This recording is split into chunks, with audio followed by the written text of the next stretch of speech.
I'm guessing that this estimate is gonna be, I think everything's gonna cost about $10,000.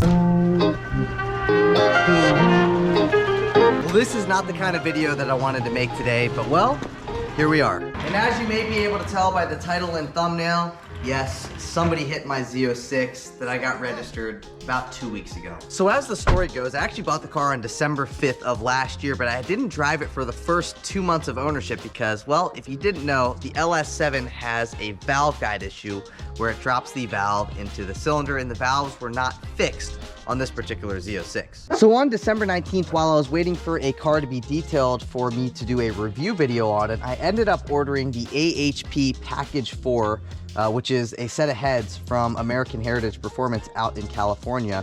And it, again, took about a month for those heads to come in, and then it took about a month for my friend and I to do the heads, the lifters, and it also had a couple oil leaks as well. So for the first 2 months of ownership, I had been paying on a car that I hadn't even driven besides for the first test drive because I was afraid to drop a valve. I didn't want to have to replace a $20,000 engine.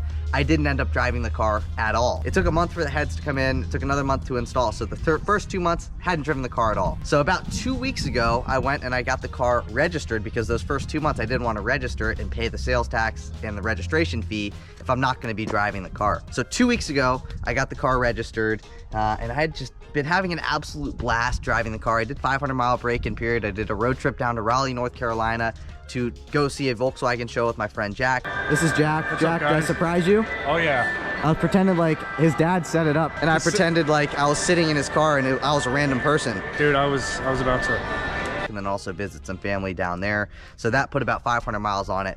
And then come Saturday, which was March 1st, 2025, I did the oil change to the car. So then it had fresh oil after the 500-mile break-in period. Coley said I didn't have to do a break-in period, but I did it anyway. I ended up going on a drag strip. So it was my first time going on a drag strip. I did an 1/8 mile down Dominion Raceway. So Dominion Raceway is actually an autocross course.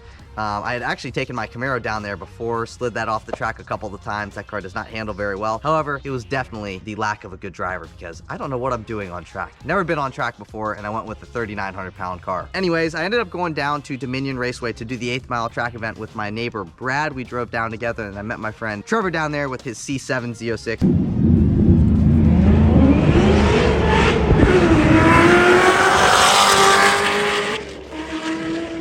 Makes 850 wheel. The car's a beast. He was having fuel issues, so by the time I got there, he was no longer running. Did my first race with Brad in his Pontiac G8, makes 360 horsepower. This thing makes 505 horsepower from factory, and I lost that race.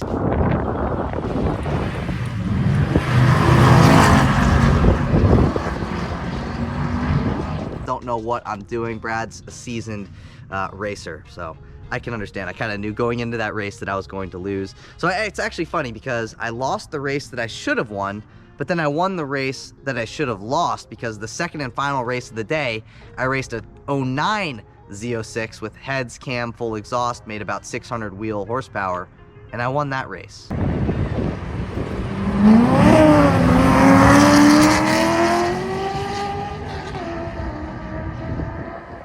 There you go. So, just kind of funny how that all worked out. But anyways, the reason I wanted to tell you this is because later that day is when this incident happened.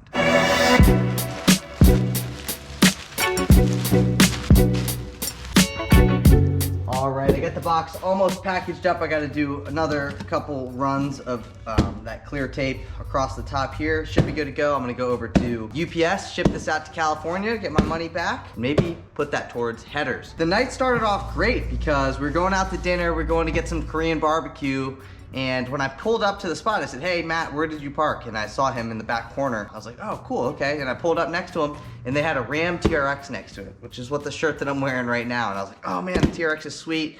Like, out of all cars, the TRX is not gonna be the car to hit me because it's another sweet car. Boy, oh boy, I was wrong. Well, dinner was great. The food was fantastic. It's just when I walked outside and I saw a piece of paper on my car, I was like, oh boy. My heart didn't drop because I was like, maybe it's somebody saying, oh, cool car. But Matt didn't have one on his windshield, and his car is arguably cooler. So I kind of knew there was an issue. But at least I walked up to a damaged car with a note on the windshield, meaning that they left their information. So the people who owned the TRX were honorable, and they did end up leaving me a note. I called them. they set the story straight. He said that he let his girl drive his car. They walked out and they saw all the cool cars. They took a picture, just like I did when I first got there. I took a picture of all the 3 cars. I was like, squat up. Anyways, they did the same exact thing, and his girl asked to drive his car, and he was like, okay, yeah, you can drive it. Maybe not the best time to let your girl drive your car when it's in between 2 Corvettes, but nonetheless, it happened, and she ended up pulling out of the parking spot and cutting a little bit too tight to the right, and this ended up being the damage. So it's not terrible, you know, from 5-10 feet away. You can't really tell, but when you get up close to it, you can see that the carbon fender has been cracked, both right there and there, which sucks. It also ripped out the fender liner from the bumper, and you can see the tabs are ripped on the bumper. So what I'm gonna need, probably most likely, is a new fender and a new front bumper. You can also see I got some scuffing here, and it also spidered the paint here as well. So if you guys know what a TRX is, basically a Ford Raptor, or I guess Ram's version of a Ford Raptor. 35-inch tires, it's lifted, it's huge. So I'm assuming that the thing that did the damage was the wheel and the tire. I don't think anything else would have been able to hit this low. And it's funny because when I first pulled into the parking lot, I'm like, man, the car looks pretty low next to this TRX. And I kind of just, it was at the forefront of my mind that that could happen, and it ended up happening, which sucked. But anyways, it is what it is. It happened. Neighbor Brad's over there. You want to come inspect? But it might be a blessing in disguise, because when I bought the car, it had some scuffing here on the driver front fender, as you can see. And this fender had already been painted because the previous owner's ex-wife had backed into his car. So this was already replaced, and he scuffed it up again. And then also here on the front, he hit one of those concrete things when you pull into a parking space. So this was already ripped down, and the bumper's already scuffed up. So if both of those panels can get replaced and I don't have to pay for it, we're looking pretty good. Hey, nice sweatshirt. 3-speed, baby. Yeah, this is the guy I went racing with. We had a great day. He smoked me with his car with less power. I was sad. It's so funny, like I was just telling you guys. I lost the race I should have won, but then I won the race I should have lost. Right. That's the way it goes. Crazy. So here's the damage, B. Man, was that TRX in the photo? It was. Oh, man. Yep. You turned out tight. So it was actually his girl. So his girlfriend, they walked out, and I called him, and he was like, hey, you know, we came outside, we saw all the cars together, we took pictures, we were like, it's awesome. And then his girlfriend was like, hey, can I drive the car? He was like, sure. And then this happened. Oh. So they owned up to it, they left the note. So it is what it is. It's not terrible, but it's not what I wanted to walk out to. So I guess the moral of the story is, don't park next to anyone. Park all the way in the back parking lot all alone. And it really kind of sucks, because I like parking next to cool cars. And a Ram TRX is a cool car, but you never know what could happen. Also, take a look at this. I mean, if this doesn't tell you about the practicality of a C6 Z06, if you're on the fence of getting a C6 Z06 because you're like, I don't know if it's too practical, I just fit this big box in the back, and I haven't closed the trunk yet, so I might be speaking too soon, but it fits in there. Now we're gonna close this, and boom. So yeah, if you don't think a Corvette's practical, that should tell you a Corvette's practical. So if you're on the fence, you're like, ah, man, should I get one or should I not? Is it practical? Get it anyway, who cares? I figure, you know, we're talking a lot about the car. You guys want to hear it, right? Here you go.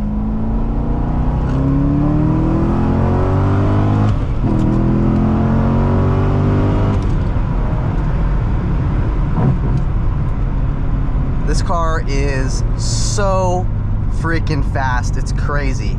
And I know 505 horsepower like really doesn't sound like that much now in 2025, but really 505 horsepower with a lightweight 3,100 pound fiberglass carbon fiber bodied machine, yeah, it is very fast. So I wanted to talk about insurance here. So I spoke to the other guy's insurance.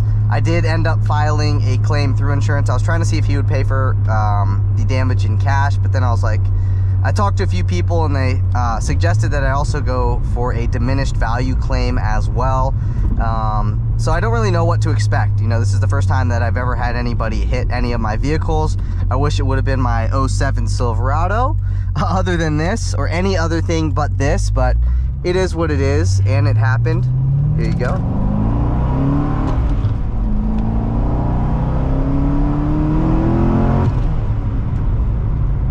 But it is what it is, and life goes on. I'm not really that mad.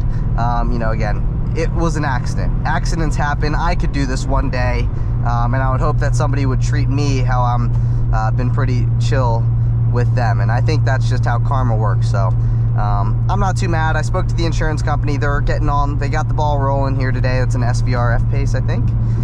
They got the ball rolling, so what I have to do, I got to send them pictures of the damage. Their internal adjuster will give me an estimate on what he thinks or they think that it will cost, and then I have to bring it to my body shop, and then they'll give an estimate, and then they'll talk to Geico, which is who I'm dealing with, if there needs to be a little bit more money involved to get the car fixed. So I am going to get this thing fixed ASAP. I know that the body shop won't be able to get me in until March 21st, I believe is what they said, so a few weeks. I'm glad the car is drivable, that I can drive it while everything is getting put into place. But I want to hear from you guys. Have you guys ever experienced something where you get a nice, new, awesome car, in your opinion, and then within a few weeks or a month, it gets hit?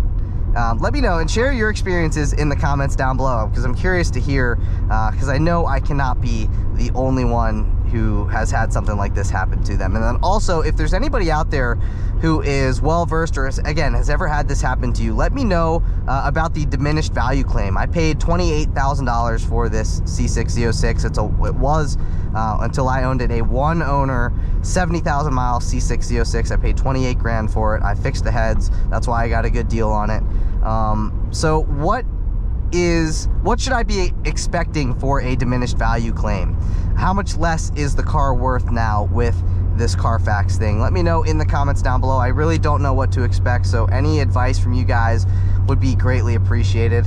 I'm sorry this isn't, you know, the most fun video ever, but I figured it is something that I wanted to share and put out on the internet with my community, share with everybody, just give you an update on the Corvette. She's up and running. I also do have a video coming where I will be showing you how we tore into the heads, fixed all the oil leaks, pulled the subframe and stuff like that. So stay tuned for that kind of content. I will keep you guys up to date on when I hear back from insurance, what their thoughts are when it comes to how much this is going to cost. And then also, I'm guessing that this estimate is going to be, I think everything's going to cost about $10,000. That is my guesstimate. What do you guys think? How much do you guys think that, oh, this guy's in my lane, I don't need another wreck. What do you guys think this is going to cost to fix? Let me know. Drop a comment in the comments down below. And guys, if you would, give me a thumbs up if you guys feel sorry for me. Leave a comment in the comments down below, and let me know what your thoughts are on this whole situation, this debacle. It stinks, but you know, life goes on. It is what it is. And yeah, that's it for today's video. Again, I will keep you guys up to date on what the insurance company comes back and tells me. But for now, I know that we got the ball rolling, and I got to send some pictures and get an estimate. But that's it for today's video. If you guys enjoyed the video, you guys know what to do. Like, comment, subscribe. I appreciate all of you guys. And then I've also been sharing more details behind the scenes on my Instagram at 703speed. And then there's a shortened version of this video on TikTok at 703speed. So if you guys want to check out my other socials, I'll have them on screen. But again, that's it for today's video. Thank you guys so much for watching the video. I will end off with a nice little pull here, going into the turn. But guys, thank you guys so much for the support. I'll catch you guys in the next video. Peace.